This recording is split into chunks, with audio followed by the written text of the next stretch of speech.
subject na dapat pag-aralan ninyo is yourself. Kaya kung ako sa inyo, habang bata pa kayo, i-develop nyo yung... Half lang na. 1 foot. Ay, patiin mo niya eh. Para mabubukol pa rin. Yan o. 1 foot yung titira mo.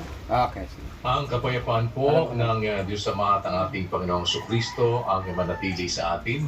Isang magandang araw, muli, magandang gabi, magandang hapon. Anumang oras po na kami ngayon ay nakakarating sa inyo, sa inyong mga lugar, sa iba't ibang panig ng daigdig. Ipapasalamat po tayong muli sa Panginoon sa isa pang mabuting pagkakataon ay pinagkaloob sa atin, kasama po ng ating mga kapatid sa Church of God International.